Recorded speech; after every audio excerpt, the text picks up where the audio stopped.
Hi guys, welcome to WomanUp Wednesday. We are with Melonie, who is a certified home stager. Melonie, how are you today? I'm doing well. Thank you for having me today. Thank you for coming and spending time with us today. It's my pleasure. Certified home stager. Yes. What's that? So basically, I am the person that comes in, and once you've decided that you want to put your house on the market to sell, I make it sell ready. I sell rooms in homes. Oh, yeah. So wow. what certified home stagers do is they, once the property goes on the market, we'll come in, we'll help you assess what you need to do to get it show ready, and we'll either do it for you or give you a list of things to do to get it done and sell your home faster. Wow. Yeah.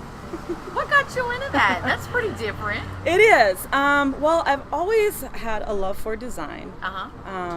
But really, I didn't have the time to go to design school because this isn't my first career. Yeah. I spent 17 years in the advertising and marketing world, and then decided that it wasn't really what I loved, and that it was time to walk away and do something I was passionate about. And so with home staging, you can get your certification a lot faster than you can go through a design school, which can take anywhere from 2 to 4 years. Right.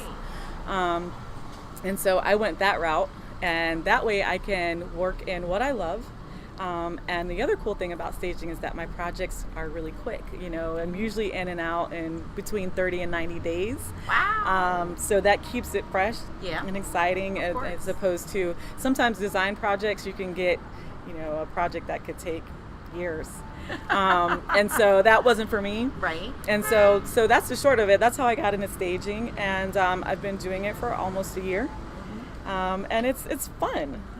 I get to be in charge. That definitely is a perk. I get to be in charge of what the room looks like. I can make things beautiful, and then I move on to the next project. Great.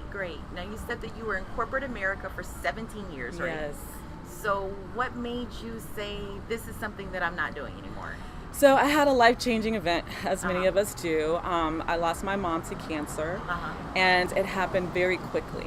You know, from the time that we found out that she was sick until the day that she passed, we were only dealing with a few weeks.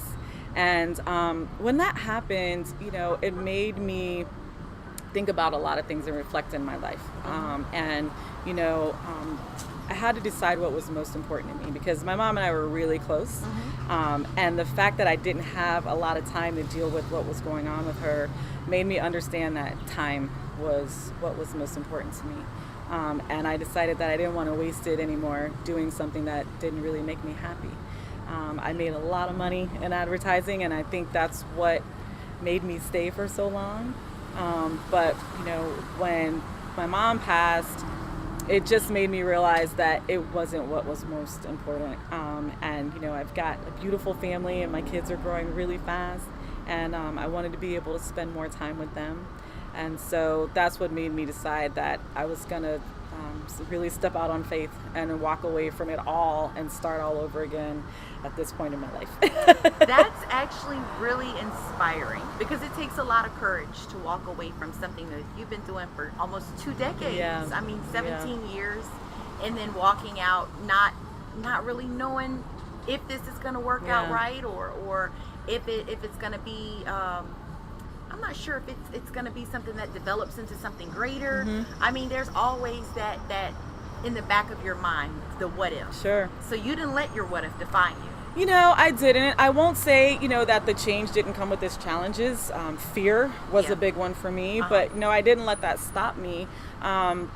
But it is scary. You know, something that you've done for 17 years, you can do in your sleep, right? Yeah. So it's really easy to get up, you know, make your coffee in the morning and kind of do your job throughout your day. You can do it, and it's not that big of a deal. But moving into this world of design and decorating, I had no training. I was really scared, and you actually don't need any sort of official training to do what I do, the staging, but it just made me feel better to know kind of the business side of it because, you know, in corporate, you've got a paycheck that's coming every 2 weeks, and, you know, you've got benefits, and, you know, you've got like a security blanket. Right. As an entrepreneur, you have to make your own path. And so, yeah, that was very scary, but no, I didn't let it stop me. And like I said, my driving force, with time being one of those commodities that, you can't get back. Right. It was enough to make me do it. You can always make more money. You can always find another job, but you can never get your time back. That's right. So I'm just at a point in my life where, I want to be happy. And this is what makes me happy. So it was worth it. Yeah, definitely. What would be your advice to the viewers that are looking that perhaps maybe want to step out on to pursue their passion or to step out and do what they really love? What would be your advice to them? Right. So you don't want to do anything that's going to wreck your life, right? So you've got to be kind of careful in how you decide to do this. So, if you're in a moment of transition in your life, I would say, one, try to make a plan. That's going to look different for different people, but you want to have kind of a time frame of what your transition is going to look like. Study up on maybe the easiest way to go about doing what it is you want to do. Some professions you're going to need training or you're going to need some sort of certification. Right. But in some you won't. But maybe you'll need a mentor. Maybe you'll need a business partner or someone who can help you stay accountable. Right. Yes. And that would be at the second, or I don't know if that's second or third, but that's another tip. Have someone that you can look up to that can help you. Have a business mentor, have an accountability partner. And 3 is write it all down. Have a plan, and then write your plan down. I think a lot of people in their minds will think, well, I got it all figured out in my head.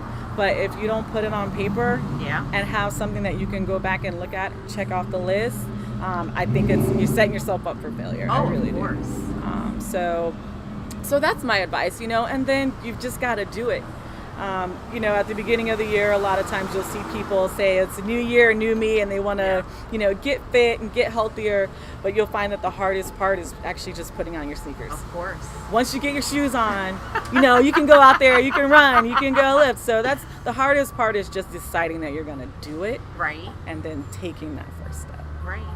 Wow. That is awesome. So what is next for you? What's next on the list? I'm still building this business. I started a blog right before I decided that I was going to do this, and that's also taking a lot of time, but it's really reaching a lot of people. So I have this social platform that I'm building. You do? Yeah, that's how I met her, guys. Yeah. I have. I started a YouTube channel this year. And I have an Instagram where, I'm posting every day, giving people ideas on things that may inspire them in their own homes. So, what's next is me really continuing to build that platform, because it's a way for me to reach the masses with the message that inspires them. So, between that and raising my kids and watching them grow up, I think I've got my plate full. Later on in 2018, I will probably, launch my website to take my business to the next level. But this is a learning process for me, because I've never run my own business before. So, I'm taking it really slowly. Thankfully, I have the luxury to be able to do that. I've got a really supportive family. And so I'm really taking my time to learn my craft, to just be able to do it the right way. Right. So hopefully that answers your question with what's next. It does. Thank you so much for joining us, Melonie, for WomanUp Wednesdays. We will have her back soon. Maybe we can even feature one of your houses sometimes or projects. That'd be awesome. Yeah, I'd love that. Thank you again. Thank you.